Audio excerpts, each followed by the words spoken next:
कविव्रीडितं कल्मषापहं श्रवणमंगलं श्रीमदाततं भुवि गृह्णन्ति ये भूरिदा जनाः। यहाँ पर हे प्रभु, तुम्हारी लीला कथा अमृत स्वरूप है। ताप तप्त जीवों के लिए तो वह जीवन स्वरूप है। ज्ञानी महात्माओं ने उसका गुणगान किया है। वह पाप पुंज को हरने वाली है।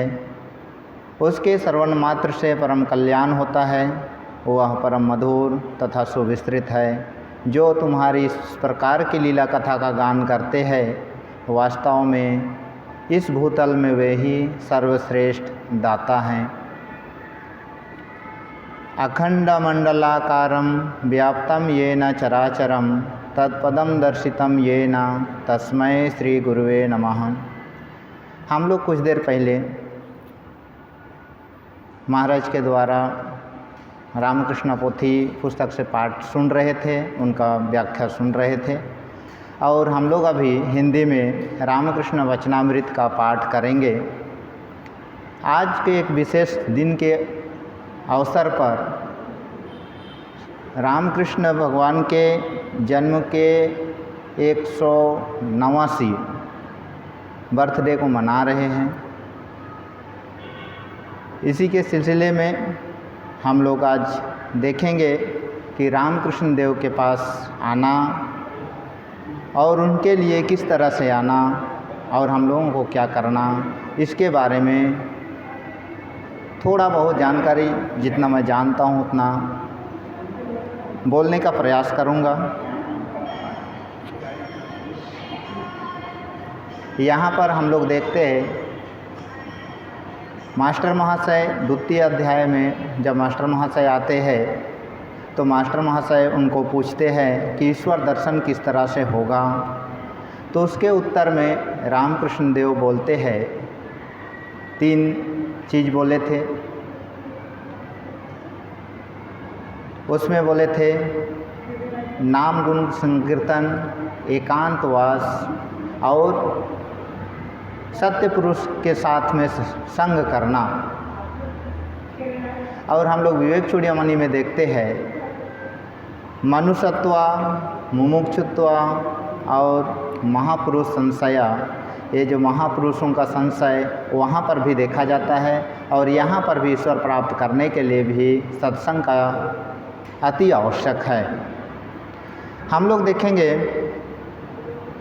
एकांतवास, और एकांतवास देखने से हम लोग को पहले तो बहुत सारे श्रवण करना होगा, उसके बाद ही हम लोग मनन कर सकते हैं। और श्रवण करने के लिए हम लोग को सत्य पुरुष के पास जाना होगा। सत्य पुरुष वे हैं जो हमारे अज्ञान को दूर करके प्रकाश के उस दिव्य आलोक में पहुंचा दे। ऐसे लोगों का संग करना पड़ता है। जब संग करने के बाद हमारे पास जिस पुरुष हो, जिस अखंड मंडलाकार के लोग हो, उनको जानना है तो उनके लिए उनके नाम गुण संकीर्तन या रूप, ये सबको जानना होता है। और उसके बाद ही हम लोग एकांत में बैठ के उनका विचार कर सकते हैं। उसके बाद होता है विश्वास। विश्वास जिस पर करें जो हमको अज्ञान से प्रकाश की ओर लेके जाए, और वैसा प्रकाश जिसमें कभी अंधकार ही ना हो, ऐसा विश्वास। श्री रामकृष्ण देव बोलते हैं सती के पति के प्रति और माँ का पुत्र के प्रति जो विश्वास है, वही विश्वास हम लोगों को भी करना पड़ेगा। जिसको हम स्वीकार करते हैं उनको पूर्ण विश्वास श्रद्धा के साथ उनको नमन, उनका शरणागत होना पड़ेगा। ऐसे रामकृष्ण देव बोल रहे हैं। तो हम लोग यहाँ पर थोड़ा सा भक्ति का उपाय वचनामृत से पढ़ते हैं। मास्टर विनीत भाव से ईश्वर में मन किस तरह लगे। श्री रामकृष्ण सर्वदा ईश्वर का नाम गुणगान करना चाहिए, सत्संग करना चाहिए, बीच बीच में भक्तों और साधुओं से मिलना चाहिए। संसार में रात दिन विषय के भीतर पड़े रहने से मन ईश्वर में नहीं लगता। कभी कभी निर्जन स्थान में जाकर ईश्वर की चिंता करना बहुत ज़रूरी है। प्रथम अवस्था में बीच बीच में एकांतवास किए बिना ईश्वर में मन लगाना बड़ा कठिन है। पौधे को चारों ओर से घेरा बनाना पड़ता है, नहीं तो बकरी चर जाती है। ध्यान करना चाहिए मन में, वन में और कोने में। कोने का मतलब है एकांत, वन भी एकांत, मन भी एकांत। ये तीनों चीज़ एकांत में ही हो सकता है। और सर्वदा सत्य असत विचार करना चाहिए। ईश्वर ही सत्य अथवा नित्य वस्तु है, इसको भी दृढ़ विश्वास कर लेना है। और सब असत्य है। ये संसार में हम लोग देख रहे हैं कि आज है और कल नहीं है, तो उसको हम लोग असत्य समझ ले रहे हैं और परिवर्तित हो जाती है, हमारे नज़रों के सामने से लुप्त हो जाती है। अनित्य बारंबार इस प्रकार विचार करते हुए मन से अनित्य वस्तुओं का त्याग करना चाहिए। मास्टर विनीत भाव से संसार में किस तरह रहना चाहिए वो भी पूछ रहे हैं। तो रामकृष्ण देव बोल रहे हैं, सन्यासी और गृहस्थों दोनों के लिए बोल रहे हैं, निर्जन में साधना। श्री रामकृष्ण सब काम करना चाहिए परंतु मन ईश्वर में रखना चाहिए। माता पिता, स्त्री पुत्र आदि सबके साथ रहते हुए सबकी सेवा करनी चाहिए, परंतु मन में इस ज्ञान को दृढ़ रखना चाहिए कि ये हमारे कोई नहीं है। किसी धनी के घर की दासी उसके घर का कुल काम करती है, किंतु उनका मन अपने गांव के घर पर लगा रहता है। मालिक के लड़कों का वह अपने बच्चों की तरह लालन पालन करती है, उसे मेरा मुन्ना मेरा राजा कहती है, पर मन ही मन अच्छी तरह से जानती है कि ये मेरे कोई नहीं है। हम लोग भी इस संसार में आए हैं, जब तक है जो वस्तु हमारे संरक्षण में रखा गया है उसको सुरक्षित रखना हमारा कर्तव्य है, दायित्व है।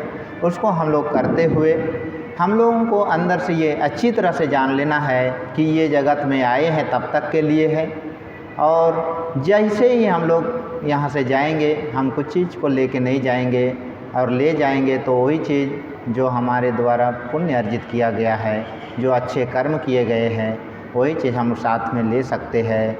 बाकी सबको छोड़ के जाना होगा। जिस तरह से कछुआ रहता तो पानी में है, पर उसका मन रहता है किनारे पर जहाँ उसके अंडे रखे हैं।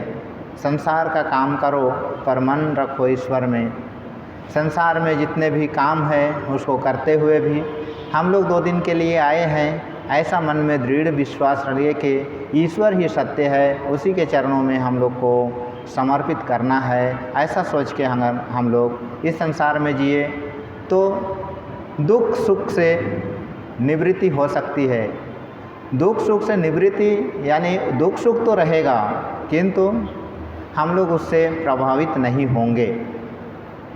बिना भगवत भक्ति पाए यदि संसार में रहोगे, सत्संग ना करिए बिना हम लोग इस संसार में रहेंगे, संसार निर्वाह करेंगे, तो दिनों दिन हम लोग उलझनों में फंसते जाएंगे और यहाँ तक फंस जाएंगे कि पिंड छुड़ाना भी मुश्किल हो जाएगा। रोग शोक ताप आदि से अधीर हो जाएंगे। विषय चिंतन जितना ही करेंगे आसक्ति उतनी ही बढ़ती जाएगी। हाँ, इसलिए ठाकुर बोलते हैं कि अगर यदि हम लोगों को कटहल काटना है तो पहले हाथ में तेल लगा लेना चाहिए, और तेल लगा के यदि हम लोग कटहल काटते हैं तो हाथ में उसका दूध चिपकता नहीं है। परंतु यदि भक्ति पाने की इच्छा हो तो निर्जन में ही ये करना होगा। मक्खन खाने की इच्छा हो तो यदि दही निर्जन में जमाया जाए, उसको हिलाने डुलाने से दही नहीं जमता। उसके बाद जब उसको माथा जाता है तो भी हम लोग देखते हैं वो एकांत में ही मन योग से ही माथा जाता है, तभी वहाँ से मक्खन निकलता है। देखो, निर्जन में ही ईश्वर का चिंतन करने से यह मन भक्ति, ज्ञान, वैराग्य का अधिकारी होता है। इस मन को यदि संसार में डाल रखोगे तो यह नीच हो जाएगा। संसार में कामनी कंचन के चिंतन के सिवा और है ही क्या।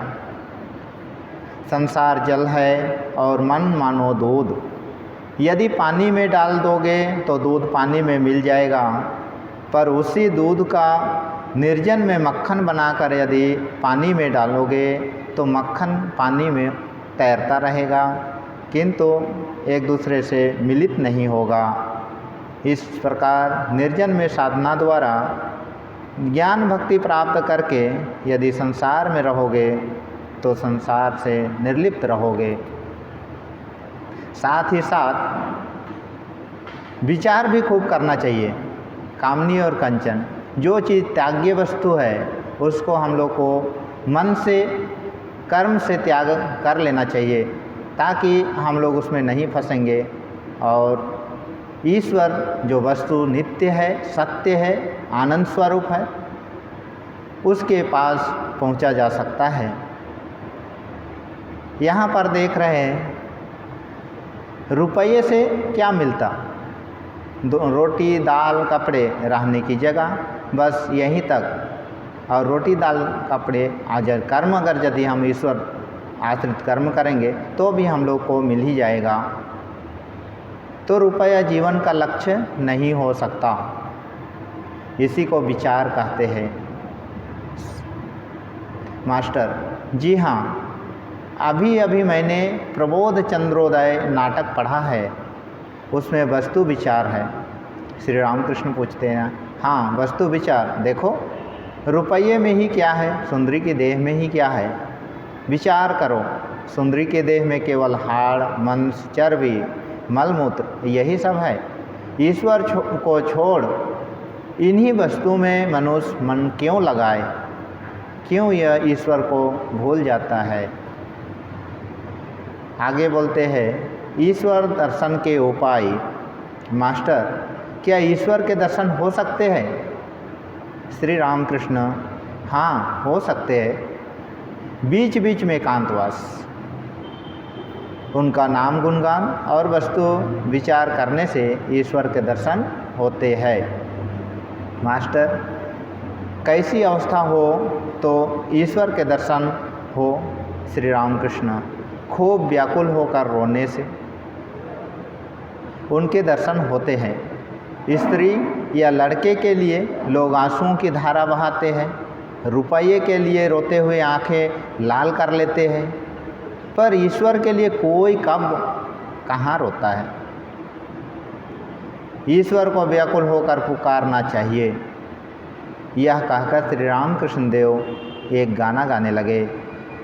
भावार्थ है गाना का, मन तू सच्ची व्याकुलता के साथ पुकार कर तो देख, भला देखे वह श्यामा बिना सुने कैसे रह सकती है।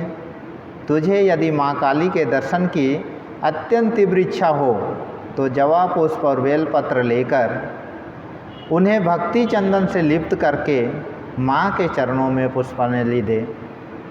व्याकुलता हुई कि मानो आसमान पर सुबह की लालाई छा गई, शीघ्र ही सूर्य भगवान निकलते हैं। व्याकुलता के बाद भी भगवत दर्शन होते हैं। विषय पर विषयी की, पुत्र पर माता की और पति का सती पर, इन तीन प्रकार की चाह एकत्रित होकर जब ईश्वर की ओर मुड़ती है तभी ईश्वर मिलते हैं। बात यह है कि ईश्वर को प्यार करना चाहिए। विषय पर विषयी की, पुत्र पर माता की और पति पर सती की, जो प्रीति है उसे एकत्रित करने से जितनी प्रीति होती है उतनी ही प्रीति से ईश्वर को बुलाने से उस प्रेम का महाआकर्षण ईश्वर को खींच लाता है। व्याकुल होकर उन्हें पुकारना चाहिए। बिल्ली का बच्चा मेव मेव करके माँ को पुकारता भर है, उसकी माँ जहाँ रखे उसे वहीं रहना पड़ता है और वो वहीं पर रह जाता है, कभी राख की ढेरी पर, कभी ज़मीन पर, तो कभी बिछौने पर। यदि उसे कष्ट होता है तो बस माँ को पुकारता है, यानी मेव मेव करता है और कुछ नहीं जानता। माँ चाहे जहाँ रहे मेव मेव सुनकर वो उनके पास चले आते हैं। हम लोगों को भी इस संसार में रहते हुए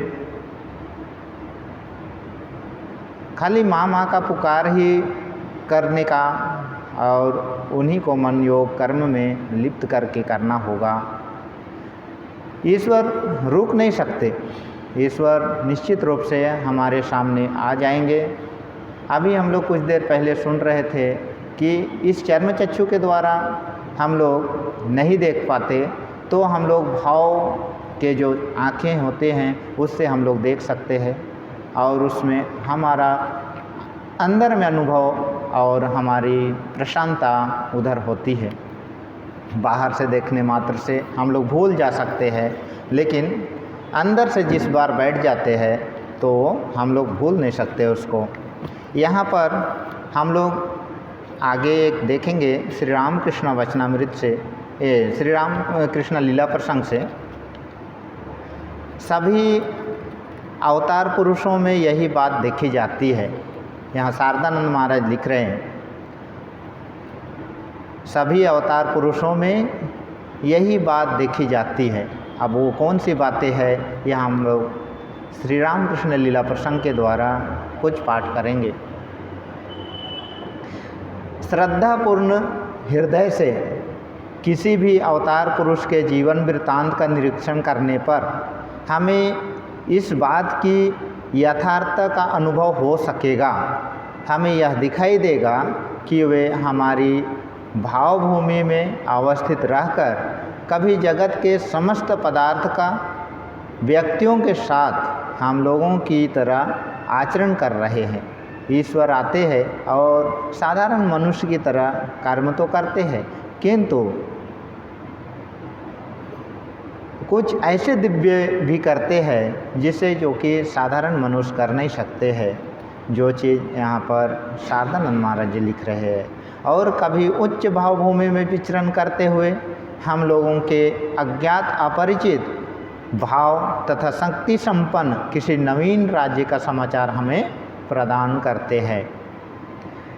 उनकी इच्छा ना रहने पर भी मानो कोई उन विषयों को एकत्रित कर उनके द्वारा ऐसा करा रहा है। सैसों काल से ही लगातार उनके अंदर यह धारा प्रवाहित होती रहती है। किसी सैसव अवस्था में समय समय पर उस शक्ति का परिचय मिलने पर भी वह उनकी निजी शक्ति है तथा उसमें ही अवस्थित है। इस बात को प्रायः वे समझ नहीं पाते हैं अथवा अपनी इच्छा मात्र से उस शक्ति का प्रयोग कर उच्च भावभूमि में आरूढ़ हो दिव्य भाव की सहायता से जगत के अंतर्गत समस्त पदार्थ तथा व्यक्तियों को देखने एवं उनके साथ तदनुरूप आचरण करने में वे समर्थ नहीं होते हैं, किंतु उस शक्ति के अस्तित्व को अपने जीवन में बारंबार प्रत्यक्ष करते हुए उसके साथ सम्यक रूप से परिचित होने की प्रबल उत्कंठा उनके हृदय में जागृत हो उठती है और वह उत्कंठा ही उनमें अलौकिक अनुराग उत्पन्न कर उन्हें साधन में नियुक्त करती है। यहाँ पर अवतार पुरुषों में स्वार्थ सुख की वासना नहीं रहती। पहला पॉइंट, उनकी उस उत्कंठा में स्वार्थ की नाम गंध तक नहीं रहती। ये लोग या परलोक संबंधी किसी प्रकार के भोग सुख को प्राप्त करने की प्रेरणा तो दूर की बात रही, पृथ्वी के और व्यक्तियों के लिए कुछ भी हो या ना हो, मैं मुक्त होकर भूमानंद में निमग्न रहूं, इस प्रकार का भाव तक उनकी उस उत्कंठा में दिखाई नहीं देता। क्योंकि ईश्वर तत्व किसके लिए आकर्षित होगा, उनके अंदर ही से तो सब कुछ निकलता है, तो किसी के प्रति आसक्ति उनका नहीं होता। ये सारदानंद महाराज बोल रहे हैं ईश्वर तत्व के संबंध में। केवल जिस अज्ञात दिव्य शक्ति के निर्देशानुसार आजन्म वे असाधारण दिव्य भावों का अनुभव कर रहे हैं और स्थूल जगत के दृढ़ पदार्थ तथा व्यक्तियों की भांति भाव राज्य स्थित समस्त विषयों के समान अस्तित्व को समय समय पर प्रत्यक्ष कर रहे हैं, क्या वह शक्ति वासना में जगत की ओट में अवस्थित है अथवा अपनी कपोल कल्पना मात्र है? इस सब तत्वों का अनुसंधान ही उस वासना के मूल में विद्यमान है, ऐसा दिखाई देता है। क्योंकि साधारण लोगों के प्रत्यक्ष तथा अनुभवी के साथ अपने प्रत्यक्ष आदि की तुलना कर अल्प समय में ही उन्हें यह हृदयंगम हो जाता है कि वे आजीवन जगत के पदार्थ तथा व्यक्तियों को जिस तरह देख रहे हैं, दूसरे लोग उस प्रकार देख नहीं पाते, अथवा यूँ कहना चाहिए कि भाव राज्य की उच्च भूमि से जगत को देखने की सामर्थ्य उनमें नहीं के बराबर होते हैं। उनकी करुणा तथा दूसरों के लिए उनका साधन भजन केवल इतना ही नहीं, किंतु इसके साथ ही साथ पूर्वोक्त तुलना के अनुसार उन्हें और भी एक बात की धारणा होती है। उनकी यह अनुभव होता है कि साधारण तथा दिव्य इन दोनों भूमि से जगत को दो प्रकार से देखने के कारण ही 2 दिन के इस नाश्वर जीवन में उपस्थित होने वाले आपात रमणीय रूप रसादी उन्हें साधारण मानवों की तरह प्रलुब्ध नहीं कर पाती और निरंतर परिवर्तनशील संसार की विभिन्न अवस्थाओं में विपर्यास्त होने पर अशांति तथा निराशा की निबिड़ छाया उनके मन को आवृत नहीं कर पाती। इसलिए पूर्वोक्त शक्ति को सम्यक रूप से अपनाकर इच्छा मात्र से भाव राज्य की उच्च तथा उच्चतर भूमि में स्वयं आरूढ़ हो, जब तक चाहे वहाँ रहने एवं सभी को उस बात की शिक्षा प्रदान कर शांति का अधिकारी बनाने की चिंता में उनका करुणापूर्ण हृदय एक साथ निमग्न हो जाता है। अतः उनके जीवन में साधना तथा करुणा की 2 प्रबल धाराएं सर्वदा एक साथ प्रवाहित होती हुई दिखाई देती है। साधारण मानवों के साथ अपनी स्थिति के तुलनानुसार उनके हृदय में यह करुणा सतधाराओं में वर्धित हो सकती है, किंतु उस प्रकार से कि उनकी उत्पत्ति होती हो सो बात नहीं। उसे अपने साथ लेकर ही वे इस संसार में जन्म लेते हैं। श्री रामकृष्ण देव के उस विषय संबंधी एक दृष्टांत का स्मरण कीजिए। मन की अनंत वासनाएं मानव के मन के स्वभाव के संबंध में जिन्होंने कुछ भी जानने की चेष्टा की है, उनको यह विदित है कि स्थूल से लगातार सूक्ष्मतर तथा सूक्ष्मतम अनंत वासनाएं उसमें विद्यमान है। यदि किसी प्रकार उसमें से एक को अतिक्रमण करने में तुम्हें सफलता प्राप्त हुई तो दूसरी आकर तुम्हारे मार्ग का अवरोध कर देती है। उनको पराजित करने पर और एक उस जगह आकर खड़ी हो जाएगी। स्थूल को परास्त करने पर सूक्ष्म आ खड़ी होगी, उसको हटाने से सूक्ष्मतर वासनाएं तुम्हारे सामने उपस्थित हो जाएगी। यदि काम को त्यागा तो कांचन आकर खड़ा हो जाएगा। साधारणतया काम कंचन से विरक्त होने पर सौंदर्य अनुराग, लोक वासना, सम्मान, यश आदि सामने आ उपस्थित होंगे, अथवा माइक संबंधों का यत्नपूर्वक परिहास करने पर आलस्य या करुणा के रूप में माया मोह आकर तुम्हारे हृदय में अपना स्थान जमा लेगा। यहाँ पर देख रहे हैं कि हम लोग किसी भी तरह बच नहीं सक रहे हैं। प्रत्येक समय हमारी मन उस इच्छा के बदौलत बंध जा रही है। तो इसका उपाय है कि हम लोग नित्य भगवत चर्चा करें, नाम गुण संकीर्तन करें और सत्संग करें, तभी हम लोग उनसे जीत पा सकेंगे और उनसे मुक्त हो पाएंगे। फिर आगे का ईश्वर ही सब पथ निर्देश कर देते हैं। यदि हम लोग त्याग करने के लिए सोच ले और हमारे मन में दृढ़ विश्वास कर ले कि हमको इसको छोड़ना है, तो निश्चित रूप से यह हो सकता है। और उसके लिए ईश्वर ही हमारे सामने आकर हाथ पकड़ कर ले जा सकते हैं। वासना त्याग के संबंध में श्री रामकृष्ण देव की प्रेरणा। मन के इस प्रकार के स्वभाव को उल्लेख कर वासना जाल से दूर रहने के लिए श्री रामकृष्ण देव सदा हमें सतर्क किया करते थे। दृष्टांत स्वरूप अपने जीवन की घटना तथा चिंताओं का भी समय समय पर उल्लेख कर वे इस विषय को हमें समझाया करते थे। पुरुष भक्तों की तरह स्त्री भक्तों से भी वे इस बात को बारंबार कहते, उनके हृदय में ईश्वर के प्रति अनुराग उद्दीपन करते। तो एक दिन के प्रसंग का उल्लेख करने पर पाठक इस बात को भली भांति समझ जाएंगे। स्त्री अथवा पुरुष जो कोई भी श्री रामकृष्ण देव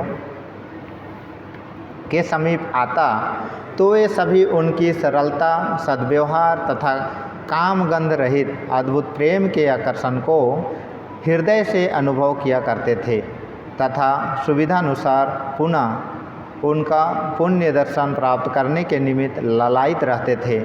इस प्रकार न केवल वे स्वयं ही बारंबार उनके दर्शन कर कृत्य होते थे, वरन अपने परिचित इष्ट मित्रों को भी उनके समीप ले आने का प्रयास करते थे, जिससे वे लोग भी उनका दर्शन लाभ कर विमल आनंद को प्राप्त कर सके।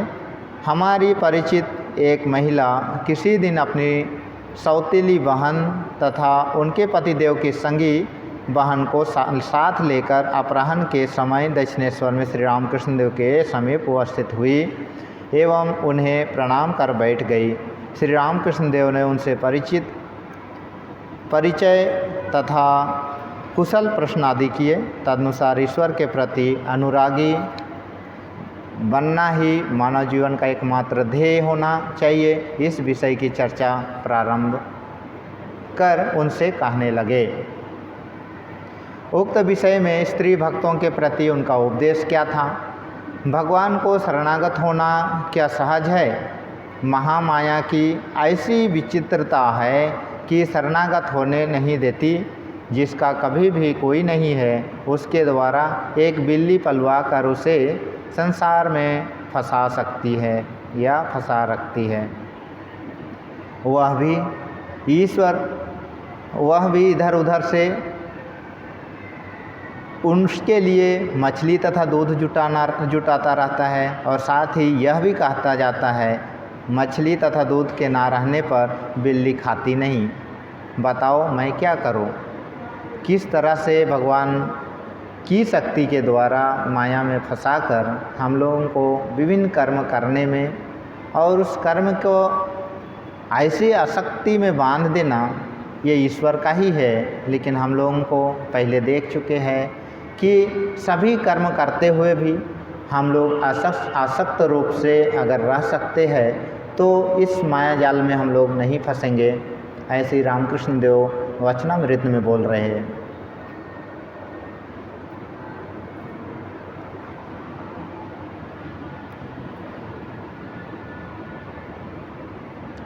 अब सूक्ष्म शरीर के द्वारा सूक्ष्म जो छोटी छोटी वासनाएं हैं उनको अवतार पुरुषों के जीवन में किस तरह से संग्राम होता है उसके बारे में यहाँ पर मानव स्वभाव की आलोचना करने पर स्पष्ट हो जाता है कि जिनका मन जितनी उच्च भूमि में आरूढ़ होता है, सूक्ष्म वासनाएं उसे उतना ही तीव्र कष्ट का अनुभव कराता है। चोरी, झूठ या लंपट्य का जिसने असंख्य बार आचरण किया है उसके लिए पुनः उन कार्यों का अनुष्ठान उतना कष्टप्रद नहीं होता, किंतु उदार तथा उच्च हृदय व्यक्ति उन विषयों की चिंता मात्र से ही अपने को दोषी मानकर दुख सह यातना का अनुभव कर विह्वल हो जाते हैं। अवतार पुरुषों को आजीवन स्थूल रूप से विषयों को ग्रहण करने में प्रायः विरत रहते हैं और इसमें उन लोगों को ऐसा करते हुए देखे जाने पर भी वे हम लोगों की तरह अंतर स्थित सूक्ष्म वासना श्रेणी के साथ समान रूप से संग्राम करते रहते हैं एवं अपने मन में उसकी छाया देखकर हम लोगों की अपेक्षा 100 गुना अधिक कष्ट अनुभव करते हैं। यह बात वे स्वयं स्पष्ट शब्दों में कह गए हैं। अतः रूप रस आदि विषयों से इंद्रियों को प्रत्यावृत्ति करने के निमित्त उनके द्वारा अनुष्ठित संग्राम को हम छल कैसे कह सकते हैं।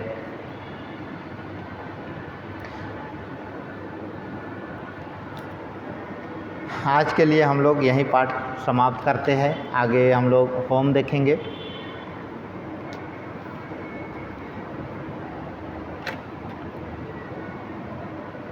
ओम निरंजनम नित्यमनंतरूपम भक्तानुकंपा धृतविग्रहम ईशावतारम परमेश्वरमिड्यम तम रामकृष्णं शिरसा नमामि।